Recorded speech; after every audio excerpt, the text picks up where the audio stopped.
Red flags, they're everywhere, and you need to know how to identify them and avoid them. People who are rude to service workers, red flag. Any guy that calls himself an alpha male, red flag. People who sit down and they do this thing with their hands, that's a red flag.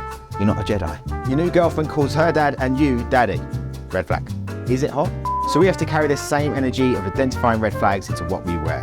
There are tons of red flags out there in the retail world, and we need to learn how to identify them and avoid. So here are 5 red flags to consider when getting that new fit.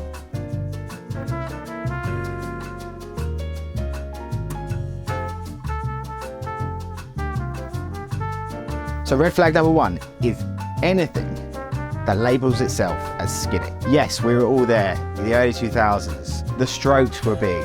Russell Brand. Skinny jeans were great. I participated. I bought women's jeans because I couldn't find skinny jeans. It's over. We've left it behind. They say fashion is cyclical, but this is one item that should never be brought back.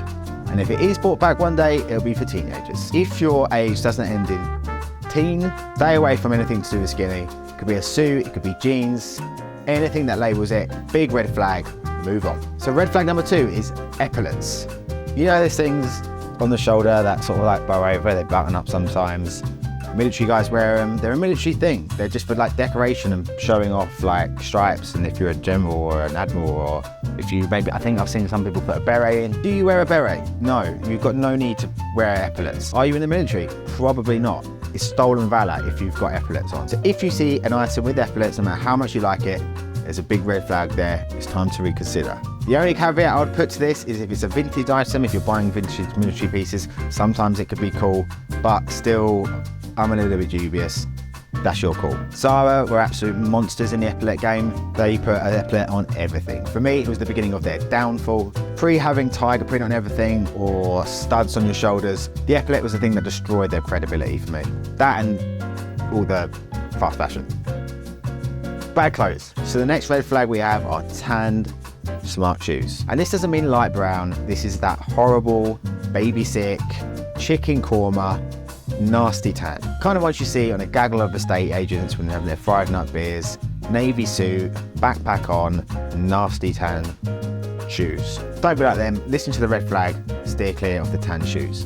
So the next one might be controversial, but it's bright, unnatural colours in classic menswear. This is more if you're looking to buy a pocket square or a new tie and you decide, oh, there's a nice little fuchsia one over there.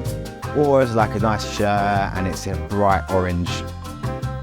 Maybe steer clear of that. Look, there are some good examples of people putting in a flash of colour in classic menswear. But for me, as a whole, it's a red flag. Now I know what you're saying.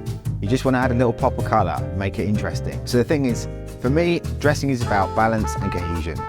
Adding that pop of colour may be interesting, but you can do it so many other ways. Subtle flashes of colour are so much more in keeping with the balance of an outfit. Being punched in the face by a lime green pocket square isn't my idea of dressing well. Yes, there are people that do get away with bright flashes of colour in their classic menswear. There are also brands like Oswald Boating who do some lovely stuff. But as a whole, it's hard to do and it's a red flag for you to consider. So the last red flag is a big one, and it's any shirt you see with in the collar there's a pattern or paisley or bright colour sewn into it. You might also see it sewn into the cuff as well, sometimes in the inside of the buttons. Huge red flag. So these seem to have originated in European stores. In my head, I remember seeing a load when I used to visit Spain in the early 2000s. These have never looked good, and they're almost always with brands that aren't making particularly good quality shirts. You can also find some actual good shirt makers make them with this sort of pattern sewn in. Personally, I would steer clear no matter what. It's never looked good, it seems very outdated, and it's a really obvious red flag for you to avoid and just buy something simple and clean. So there we have it. They're the 5 red flags I'd advise you to consider when looking to buy that new fit. Now, like anything, these are all guidance rather than rules. I'm sure there are exceptions to almost every one. So there are no rules. This is just guidance. If there's anything I've missed out, leave in the comments below. If anything you disagree with, let me know in the comments. Please check out our store, archonwards.com, for pre-owned menswear and vintage watches. Like and subscribe because it really helps me grow the store and the channel, and I look forward to hearing from you soon. Cheers.